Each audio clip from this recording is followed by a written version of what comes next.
আসসালামু আলাইকুম ওরহমতুল্লাহি ওবরাকাত। ইন্নাল হামদুলিল্লাহ ওয়াসসালাতু ওয়াসসালামু আলা রাসূলিল্লাহি সাল্লাল্লাহু আলাইহি ওয়াসাল্লাম লাকাল হামদু ওয়া লাকাশ শুকর কামা ইয়ানবাগি লিজালালি ওয়াজহিক ওয়া আযীমি সুলতানিক।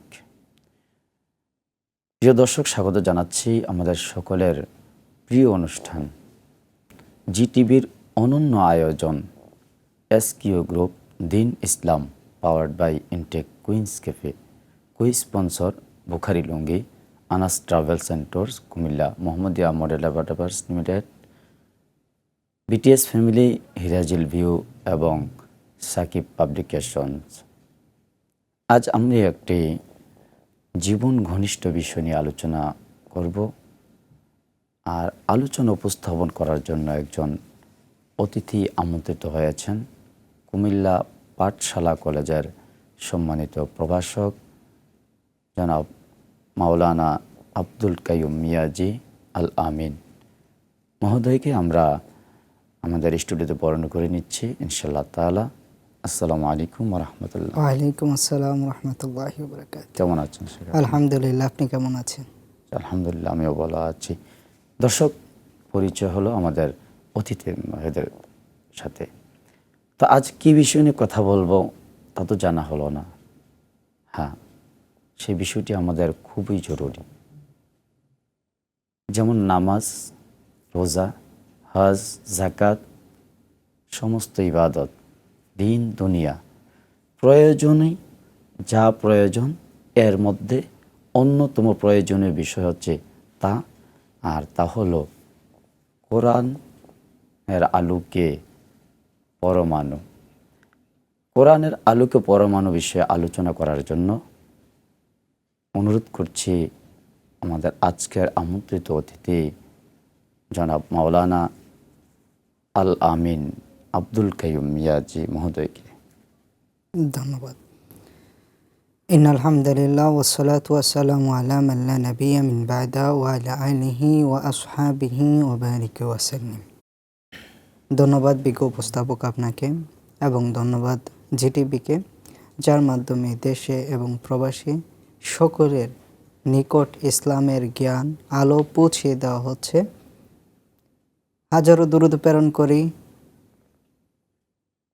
দু জাহানের বাদশা নবী মুহাম্মদ মুস্তাফা সাল্লাল্লাহু আলাইহি ওয়াসাল্লামের দরবারে। আপনি খুব চমৎকার একটি বিষয় আমাকে দিয়েছেন। আপনি বলেছেন কোরআনের আলোকে পরমাণুর অবদান। আপনি যদি বা আমরা যদি বিজ্ঞান শাস্ত্রের দিকে লক্ষ্য করি, তাহলে পরমাণু কি সেই ব্যাপারে আমরা জানতে পারব। বিভিন্ন বিজ্ঞানীগণ এই কথায় উপনীত হয়েছেন যে কোনো মৌলিক কণার ক্ষুদ্রতম কণাকেই পরমাণু বলে। তো মৌলিক কণার ক্ষুদ্রতম কণা, এখানে মূল বিষয়টা হচ্ছে কি ক্ষুদ্রতম কণা। তো ক্ষুদ্রতম কণা কি? আমরা যদি এখনকার পৃথিবীর যুগে এসে ক্ষুদ্রতম কণা বা ক্ষুদ্রতম বস্তু চিন্তা করি, তাহলে দেখা গেছে যে সর্ষের দানা। তার থেকেও যদি ক্ষুদ্রতম কণা আমরা চিন্তা করি, তাহলে সেটা হচ্ছে ধূলিকণা, যা খালি চোখে আমরা কি করতে পারি না, দেখতে পারি না বা পরিমাপ করতে পারি না। এর থেকে ক্ষুদ্র বস্তু আর পৃথিবীতে পাওয়া সম্ভব নয়। তাহলে আমরা এটাই বলতেছি বিজ্ঞানের শাস্ত্রে যে যে কোনো মৌলিক পদার্থের ক্ষুদ্রতম কণা। এখন আসুন মৌলিক পদার্থ জিনিসটা কি। তো মৌলিক পদার্থটা হচ্ছে যে পদার্থকে ভাঙলে বা বিশ্লেষণ করলে ওই পদার্থ ছাড়া আর কোনো পদার্থ পাওয়া যায় না, তাকে আমরা মূলত মৌলিক পদার্থ বলে থাকি। আমি যদি একটু আপনাকে আরও ক্লিয়ার করি যে পরমাণুর ক্ষেত্রে সব থেকে যে অবদান, যার অবদান সেটা হচ্ছে ইউরেনিয়াম। এটা দ্বারা আপনার যে কোনো পরমাণুর তেজস্ক্রিয়তা মূল উপাদান আমরা বলে থাকতে পারি, অথবা যেটাকে আমরা বলি কাঁচামাল। যে কোনো ক্ষেত্রে আমাদের কি প্রয়োজন হয়? কাঁচামালের প্রয়োজন হয়। একদম ঠিক তদ্রূপ এই পরমাণুর ক্ষেত্রে ইউরেনিয়ামটা আমাদের খুব ইম্পর্টেন্ট একটা বস্তু অথবা পদার্থ। এখন আমরা যদি বলি এই পরমাণুটা কি দ্বারা গঠিত হয়, বিজ্ঞানের পরিভাষায় যদি আমরা লক্ষ্য করি, তাহলে দেখতে পাই এই পরমাণুর মধ্যে 3টি কণা আছে। এই পরমাণুর মধ্যে আরও 3টি কণা রয়েছে, সেগুলো হচ্ছে কি ইলেকট্রন, নিউট্রন এবং হচ্ছে প্রোটন। ইলেকট্রনটা সেটা সর্ব অবস্থায় শক্তি স্তরের মধ্যে পরিভ্রমণ করে, আর কেন্দ্রের মধ্যে অবস্থান করে সেটা হচ্ছে প্রোটন এবং হচ্ছে নিউট্রন। তো এখন দেখেন বিজ্ঞানের ভাষায় আমরা দেখলাম যে কোনো পদার্থের ক্ষুদ্রতম কণাটাই হচ্ছে আমাদের পরমাণু, যেখানে অবস্থান করতেছে 3টি কণা ইলেকট্রন, প্রোটন এবং নিউট্রন। মানে এখন দেখেন আমরা যদি এটা কোরআনের সাথে মিল রেখে বলি তাহলে হচ্ছে এমন দাঁড়ায়, এখানে মূল বিষয়টা আমাকে বুঝতে হবে পরমাণু মানে কি ক্ষুদ্রতম কণা। এখন আসেন কোরআনের মধ্যে আদৌ এই ক্ষুদ্রতম কণা আছে কিনা, অথবা এই শব্দটা আল্লাহ তাআলা 1400 বছর আগে উল্লেখ করেছেন কিনা। যেমন আমরা যেটা জানি যে পরমাণুটা এখন আধুনিক বিজ্ঞানের ক্ষেত্রে এসে বা নিউক্লিয়ার ফিজিক্সে এসে অথবা অ্যাটমিক ফিজিক্সে এসে এটা আমরা জানতে পারলাম, কিন্তু 1400 বছর আগে সাহাবাদের যুগে, নবীদের যুগে আদৌ এই শব্দটা উচ্চারিত হয়েছিল কিনা, আল্লাহ তাআলা বলেছিল কিনা, এটাই আমরা এখন কোরআন থেকে দেখব। যদি আমরা সূরা ইউনুস এবং সূরা জিলজালার মধ্যে তাকাই তাহলে দেখতে পারবো যে আল্লাহ তাআলা একটা শব্দ বারবার উচ্চারণ করেছিলেন, সেটা হচ্ছে যে আমরা যদি লক্ষ্য করি যে এখানে জাররা শব্দটা আল্লাহ তাআলা বারবার উচ্চারণ করেছে। তাহলে আমরা যদি বিভিন্ন তাফসীরকারদের কিতাবগুলো লক্ষ্য করি তাহলে দেখব যে এখানে জাররা শব্দ দ্বারা তিনারা বুঝিয়েছে অতি ক্ষুদ্র কণা, অতি ক্ষুদ্র কণাকে বুঝিয়েছেন। তাহলে দেখেন আমরা পরমাণুর শাব্দিক অর্থে যদি যাই তাহলে সেখানে দেখতে পাচ্ছি যে ক্ষুদ্র কণা, ঠিক তদ্রূপ এখানে জাররা শব্দের যদি শাব্দিক অর্থে যদি আমরা আসি তাহলে এখানে আমরা দেখতে পাচ্ছি যে আল্লাহ তাআলা আরও আগেই বলে দিয়েছে ক্ষুদ্র। তো এখানে আল্লাহ তাআলা কণা বলেন নাই, মানে ক্ষুদ্র পাপ অথবা ক্ষুদ্র নেক, এই কথাটা আল্লাহ তাআলা বলেছেন। অর্থাৎ এই জাররা দ্বারা আমরা লক্ষ্য করতে পারি যে আল্লাহ তাআলা আরও আগেই এই পরমাণুর কথা এখানে বলে দিয়েছেন। এখন আমরা যদি বলি সেটা কিভাবে, যেমন আল্লাহ তাআলা সূরা জিলজালার মধ্যে বলতেছেন বিসমিল্লাহির রহমানির রহিম, ফামান ইয়ামাল মিসকালা যাররাতিন খায়রান ইয়ারা ওয়া মান ইয়ামাল মিসকালা যাররাতিন শাররান ইয়ারা। তাহলে দেখেন কাল হাসরের ময়দানে যখন আমি আপনি দাঁড়াবো, তখন আমাদের যখন আমলনামা পেশ করা হবে, তখন আমরা দুনিয়াতে চলার ক্ষেত্রে যদি সেটা বিন্দু পরিমাণ ভালো কাজও করে থাকি তাহলে সেটার প্রতিদান আল্লাহ তাআলা আমাকে দিবে।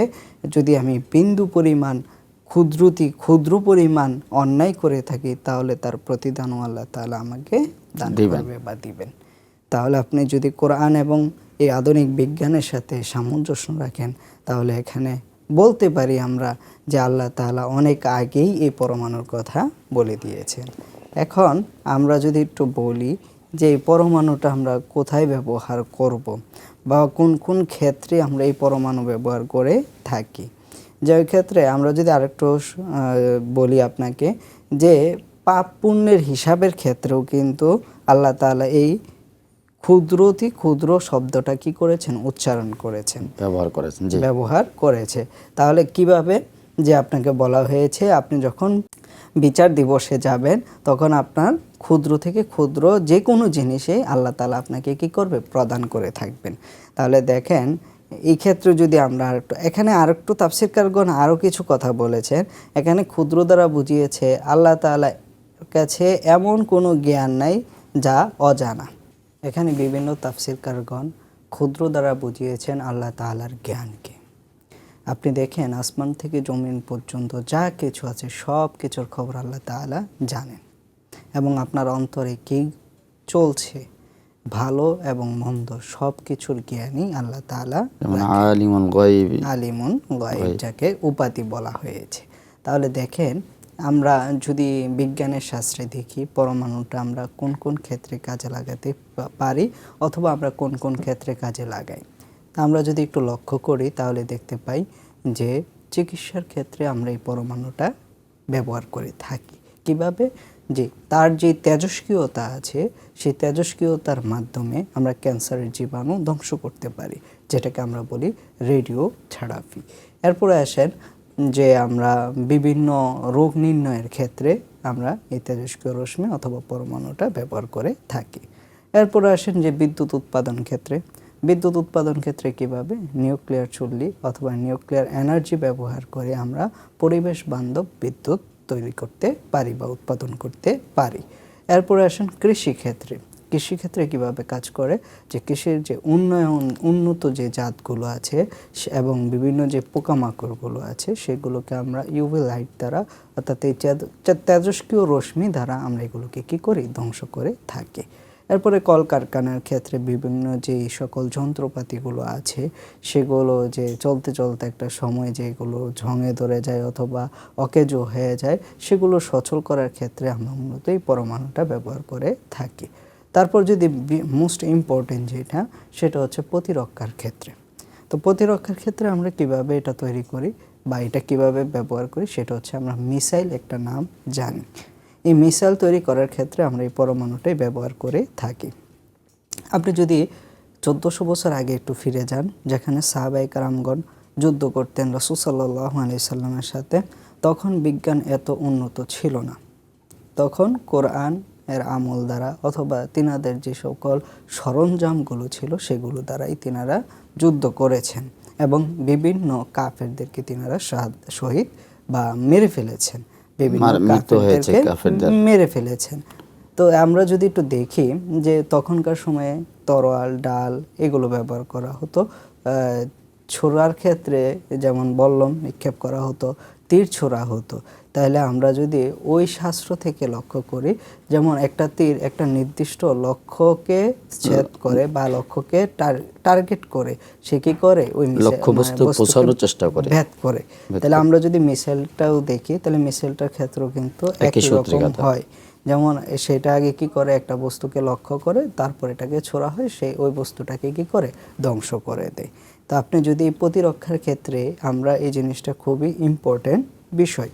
তা আপনি প্রতিরক্ষার ক্ষেত্রে কি যেখানে সেখানে এই মিসাইল নিক্ষেপ করতে পারবেন কি না, তো এই ব্যাপারে বিভিন্ন আধুনিক যে স্কলারগণ আছে তিনারা বলেছেন অপ্রয়োজনে অথবা নিজের শক্তি বা ক্ষমতা প্রদর্শন করার জন্য যেখানে সেখানে মিসাইল নিক্ষেপ করা হারাম। তিনারা হারাম ফতোয়া দিয়েছেন। হ্যাঁ, আপনি এটা কোথায় ব্যবহার করতে পারবেন, ওই যে যেটা বললাম, যেখান থেকে আত্মরক্ষা এবং যেসব ক্ষেত্রে মানুষ এবং অন্যান্য প্রাণীকুলের জন্য ঠিক হয়, সঠিক হয়, ভালো হয়, সেই সব জায়গায় আপনি এটাকে রাষ্ট্রীয়ভাবে হলে রাষ্ট্রীয় কল্যাণের জন্য, জি, এবং গোটা বিশ্ববাসীর জন্য হলো বিশ্ব আন্তর্জাতিক ইয়ার জন্য ইস্যু বিষয় নিয়ে, মানে অর্থাৎ যেমনটা এখন আমরা গাজায়, তারপরে ইরানে দেখছি, এবং ইরানে এবং ইসরায়েলের সাথে বিষয়টা দেখছি ঠিক এমনটাই। জি জি জি। এক্ষেত্রে আপনি প্রতিরক্ষার ক্ষেত্রে আপনার যতটুকু ব্যবহার করা দরকার সেগুলো আপনি ব্যবহার করতে পারেন। যেমন দেখেন, আপনার অন্য দেশ থেকে এক দেশে মিসাইল অকারণে পাঠাচ্ছে, তো সেক্ষেত্রে প্রতিরক্ষা হিসেবে আপনার যেই এই পারমাণবিক শক্তিগুলো আছে বা অণুগুলো আছে সেগুলো আপনি কি করতে পারেন, ব্যবহার করতে পারেন। তাহলে আমরা যদি একটু লক্ষ্য করি, তাহলে দেখেন আমরা এই বিজ্ঞানটা বা আধুনিক বিজ্ঞানটা এসেছে সম্পূর্ণ কোরআনকে কাজে লাগিয়ে, কোরআন থেকে রিসার্চ করে, ব্যাখ্যা করে, সৃজনশীলতার মাধ্যমে পরীক্ষা নিরীক্ষা করেই মূলত তারা এই আধুনিক বিজ্ঞানটা আমাদের নিকট এসেছে। এখন যদি কোনো মুসলমান এই কোরআনকে ভালো করে রিসার্চ করে এবং সেই অনুযায়ী নিজেকে তৈরি করতে পারে, তাহলে সেও আধুনিক বিজ্ঞানের অন্তর্ভুক্ত হতে পারবে। এখন আমরা যদি বলি, যেহেতু পরমাণু বলেছেন, আমরা শুরুতেই বলেছিলাম পরমাণু হচ্ছে ক্ষুদ্রতম কণা। তার থেকেও ক্ষুদ্রতম কণা বিজ্ঞানের আরেকটা অংশ রয়েছে, সেটা হচ্ছে অণু। এই অণুটা একাধিক পরমাণু দ্বারা গঠিত হয়। যেমনিভাবে আল্লাহ তাআলা জাররা বলে, কতটুকু পরিমাণ ক্ষুদ্র এটা কোনো তিনি বলে দেননি। তা আমরা যেটা বলি আমাদের দেশের অনুযায়ী, যেটা আমরা প্রথমেই বলেছিলাম, আমরা আমাদের দেশের অনুযায়ী যদি লক্ষ্য করি, তাহলে সবথেকে ছোট বস্তুটা হচ্ছে সরিষার দানা, যেটা আমরা মূলত খালি চোখে দেখতে পাই এবং হাতে নিতেও পাই। আমরা যদি তার থেকেও ক্ষুদ্র বস্তু দেখি, সেটা হচ্ছে আমাদের ধুলোকণা, যেটা আমরা খালি চোখে দেখতে পাই না। আপনি যদি দেখেন আপনার রুমের মধ্যে সূর্যের একটা কিরণ এসে পড়ে, আর ওইখানে দেখবেন অসংখ্য বালিকণা অথবা ক্ষুদ্র ক্ষুদ্র কণা ওই রশ্মির উপর দিয়ে যাচ্ছে, তখন আমি দেখতে পাই। কিন্তু এছাড়া এই আশেপাশে যত ক্ষুদ্র কণা আছে তা আমরা খালি চোখে দেখতে পাই না। তাহলে আমরা বলতে পারি যে কোরআন এবং বিজ্ঞানের মধ্যে অবশ্যই অবশ্যই মিল রয়েছে, কোনো সংঘর্ষ নেই এবং কিয়ামত পর্যন্ত থাকবে না, হওয়ার কোনো সুযোগও নেই। তাহলে আল্লাহ হচ্ছেন এক মহাবিজ্ঞানী, আর এর মধ্যে থেকে তার মহাবিশ্বয়ে যে বিস্ময়কর যে রয়েছে এগুলোকে করার জন্য আল্লাহ রাব্বুল আলামিন যুগে যুগে এমন এক ব্যবস্থা করে দেন, এবং যুগের সাথে তাল মিলিয়ে ঠিক শিক্ষা ব্যবস্থাটাও ঠিক এরকম আপডেট হচ্ছে। এজন্য যে একটা আবিষ্কার করলে হলে যে সে নাস্তিক হয়ে যাবে, যে সে এটা নিজে আবিষ্কার করেছে, এমন ধারণাটা করা যাবে না। এটা আমাদেরকে ধারণা করতে হবে একটাই, যে যেহেতু আলিমুল গায়ব আল্লাহ রাব্বুল আলামিন বলছেন হাকিম, এই যে আল্লাহ রাব্বুল আলামিন এত সুন্দর করে যে সুনিপুণ করে পৃথিবীকে সৃষ্টি করলেন, কোন ফায়াকুন, এখানে সেই মিসাইলের চাইতে পরমাণুর চাইতে আরো কত তীক্ষ্ণ, তাই না? তো আপনি খুব যথার্থ আলোচনা করেছেন। আপনাকে অনেক অনেক ধন্যবাদ জ্ঞাপন করছি আমাদের সকলের পক্ষ থেকে। আপনি ভালো থাকবেন ইনশাআল্লাহ তাআলা, আপনার জন্য শুভকামনা। প্রিয় দর্শক, আমরা এতক্ষণ পর্যন্ত আলোচনা উপভোগ করছিলাম এসকিউ গ্রুপ নিবেদিত, powered by Intech Queens cafe Din Islam. ওই স্পন্সর হিসাবে ছিলেন Bukhari lungi, Comilla Mohammadia model developers limited, Anas travels and tours, BTS family, Hirajhil view এবং সাকিব পাবলিকেশনস। তো আজ এখানে শেষ করব। আপনারা ভালো থাকুন, সুস্থ থাকুন, ফি আমানিল্লাহ। আসসালামু আলাইকুম ওয়া রাহমাতুল্লাহ।